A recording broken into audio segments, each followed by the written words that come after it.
14 is a head-on situation. Okay, so if I have, then that's 14 is defined as vessels on a reciprocal course or a nearly reciprocal course. They have to be on that, and so each vessel would then alter course to starboard so as to pass red to red. It's quite clear in its information to us. It defines what do you mean by head on. It says that the vessel's aspect, its lights, are in line or nearly in line, and that I need to see both his side lights. Now we've talked about the cut-off for the side lights, that it's 3 degrees on either side, so I can see the port side light 3 degrees onto the starboard bow. So that's what he would see me. In any situation, it says if you are unsure, you should assume that it is a head-on situation and act accordingly. But it does say that you should pass red to red. So in these situations, I would alter course to starboard and take a broad alteration. The other aspect of this particular scenario is that I've got 2 combined speeds. It's going to happen a lot quicker, and if I need to maintain my CPA, then I need to be quite bold in my actions. The beauty or the safety of a situation like this is that I need to make it sufficiently bright enough because they're going to pass very quickly. So he's not going to be stuck on my starboard side for a long period of time. So I'm tempted to say that the CPA on my port side is considerably smaller than the CPA I would allow on my starboard side. Yeah? Why? Because I need to keep my starboard side clear. The vessel that you see here, if the lights were in line or nearly in line, and the distance I've got, so I'm seeing them, if I look here, I can see his lights in line and I can see his port and starboard light. If that was at a distance of maybe about 4 or 5 miles at the extreme range of the lights, yeah, then I would expect that the bearing would change, and that what's going to happen is that his red side light's going to cut out and I'm going to see his green side light. And what's actually happening is that he is going through the position where I am now. As I move forward, he moves forward.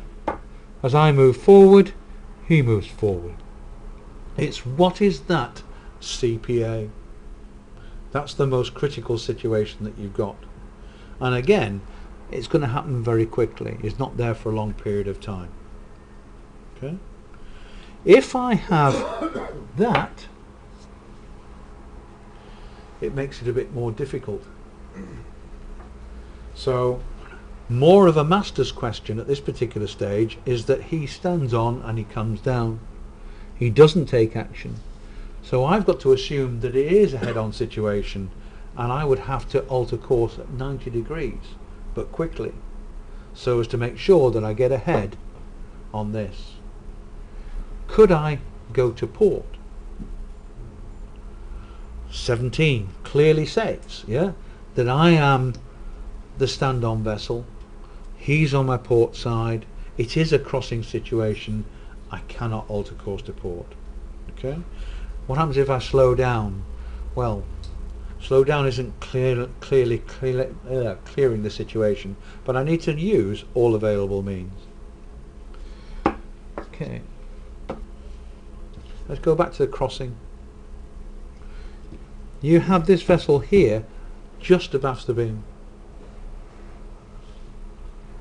You have this vessel just abaft the beam, 5 degrees. He clearly is a crossing situation because he's not more than 22.5 degrees abaft the beam. My actions in this case would be a broad alteration of course, a chart assessment, my manoeuvrability. Don't let him come within sort of 3 miles. I'm not allowing him to come close. But my action is a broad alteration of course to starboard. If I'm going to turn around 90 degrees, I'll turn round 90 degrees. It depends on the maneuverability of my vessel, but I will not allow a situation to develop. If he becomes closer and the situation is developed in that is the case, and I'm suggesting that it comes round to about 2 miles, then I wouldn't turn into a situation like that. I would parallel his course and slow down. But they are clear that if you've got this vessel just above the beam, early positive action is required, and an alteration of anything up to 180 degrees is acceptable under the MCA. Okay, so here endeth the lesson.